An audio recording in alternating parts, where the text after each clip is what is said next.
Everyone, you are welcome to today's edition of Retirement Clues.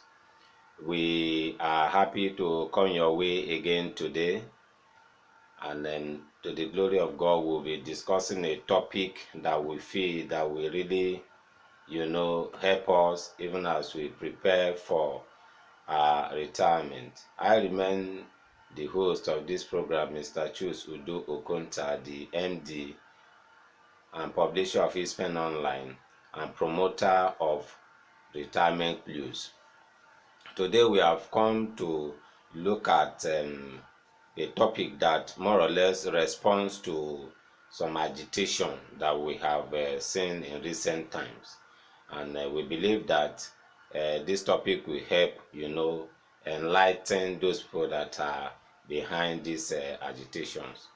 We'll be looking at a topic that says how to plan for enhanced monthly pension benefits. How to plan for enhanced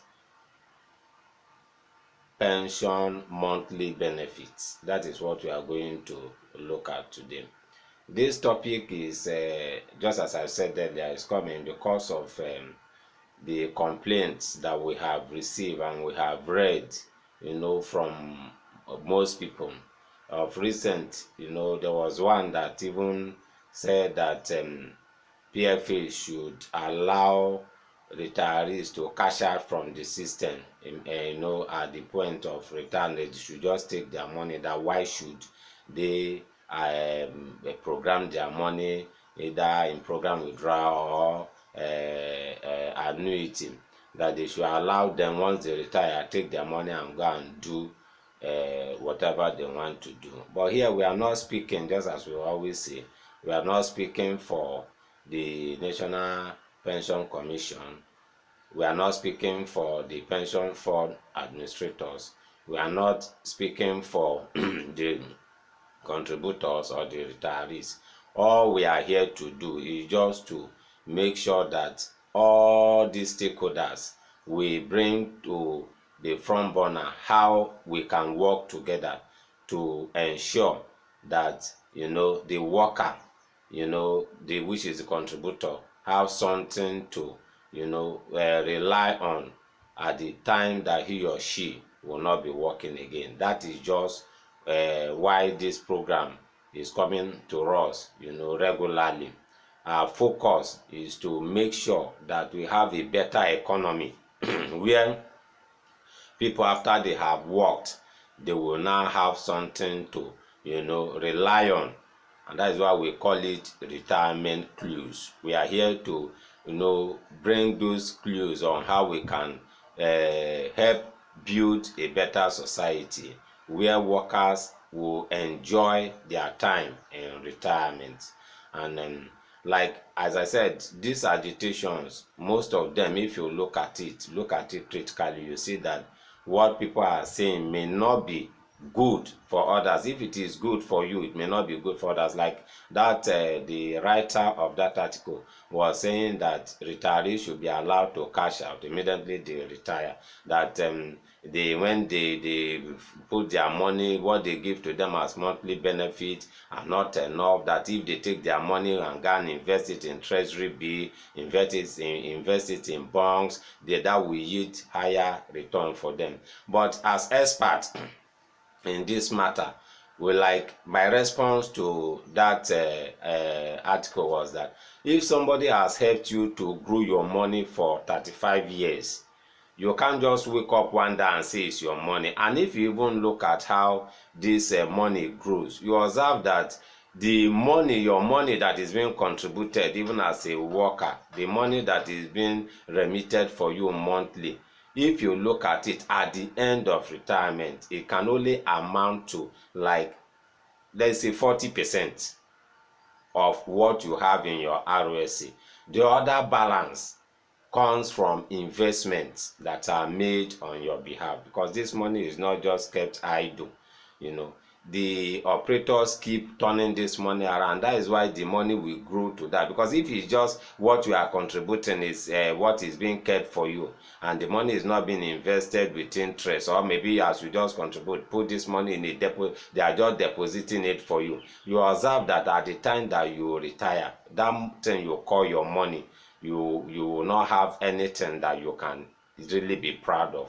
And that is, it is really good that we appreciate the work of the operators, what they are doing, in turning this fund around. And that is why when you retire, you have something substantial that you can hold on to.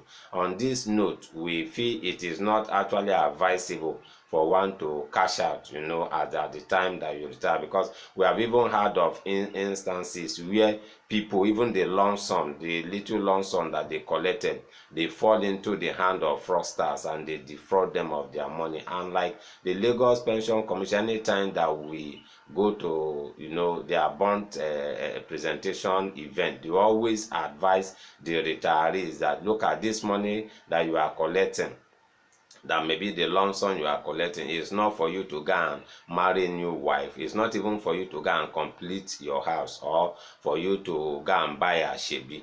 The thing is just for you to have, and if anything you want to take, you can easily do them. That is just the beauty, because at old age, one supposed to have something to take care of his or her immediate needs. And we are going to look at how one can actually plan, because the issue here is that most people don't even think of anything how they can grow their money. They believe that the money is just the duty of the pension fund operators to grow the money, or they are just waiting at the time they will retire and collect their money. But I want you to know that it goes beyond that. You too, you have input to make sure that you have a robust fund in your RSA at the time that you retire, and that robust fund will determine what you will receive as your monthly pension benefit. That is why we just look at it. You have to plan for it. It's not, you don't just allow chances to determine what you get. Some people will just relax, they'll just be waiting for the time for them to retire. It is then they will know what. No, you have to work for it. That is what we are saying here. You have to plan what you want to earn as your monthly pension benefit. It is in your hand. You have something to do. If you have never thought of it before, thank God that you are, this program is coming your way. Just let's highlight those few things that you need to do, to plan for your enhanced monthly pension benefit. The first thing that you have to do is that immediately you start your work, make sure, if you want to work, the place you are working, that the organization is complying with the Pension Reform Act. That means they are contributing and they are remitting their workers' pension contributions.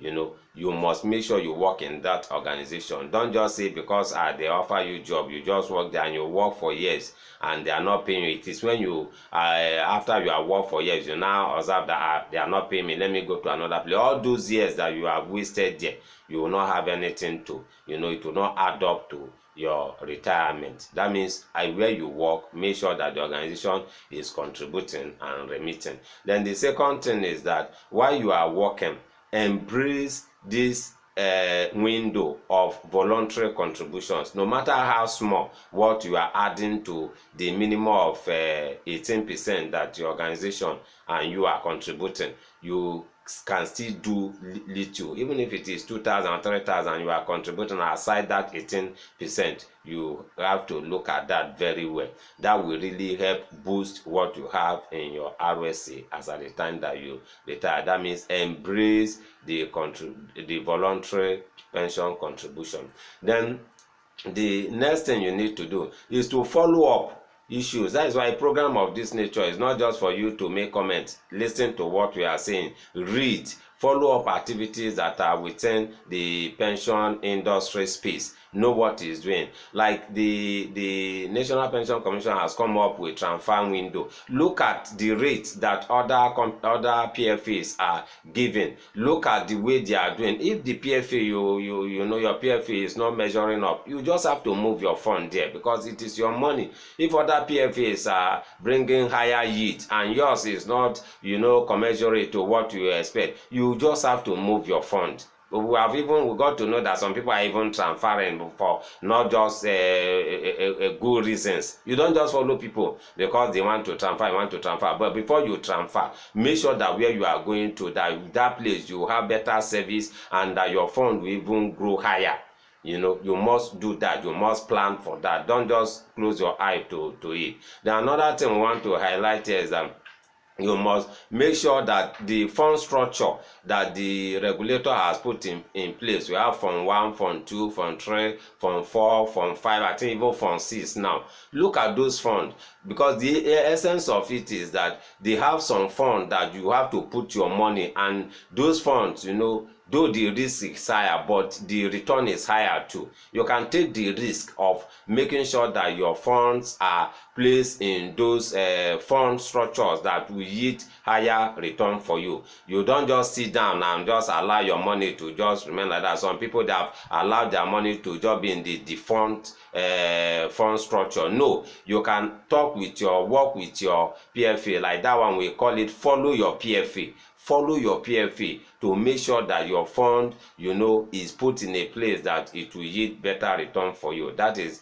that. Choose the better fund structure that will yield better return for you. Now, another thing is that if you don't need 25%, maybe you have issue with your job. If you don't need 25% at the time you have issue with your job, don't just draw it.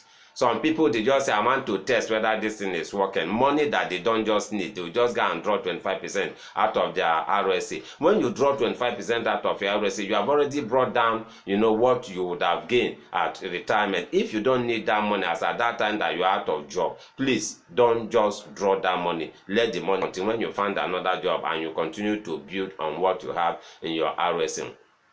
Added to that is the issue of lump sum.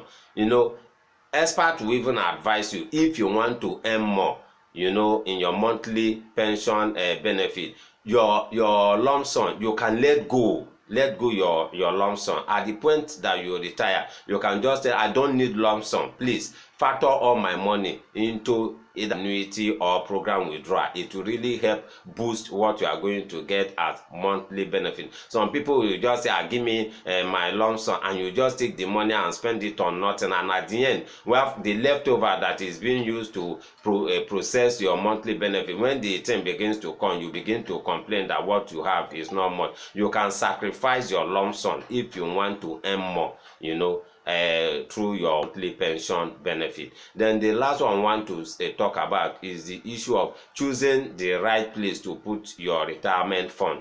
You have to choose very well. Don't just follow people because they are going to annuity, you go to annuity, or to program withdrawal, go to program withdrawal. No, you must look at it very well. Like program withdrawal, there was a time that the National Pension Commission gave the PFAs mandate that they have to enhance what they give, because some people have complained that what they receive at monthly benefit is static, it doesn't change. No, the regulator mandated them that they should enhance what they give to retirees. And if you feel that place will be better for you, you will go for that. But if you feel that annuity will be better for you, know the reason why you have to choose either of these two. When you do this, it will really help you, for you to have enhanced monthly pension benefit at retirement. We want to stop at this note. We want to say thank you for giving us your time again today. Watch this program. Get back to us if you have complaints, you have comments, and you have issues to address. Get back to us and we will bring them up here. We'll see how we'll sort it out together. I remain Mr. Chusudo Okonta. Number still remain 005426 9557 and 07033253527. You can reach us through our email address, which is hispanonline@gmail.com. Thank you very much for giving us your attention today. By the grace of God, we'll still come your way tomorrow.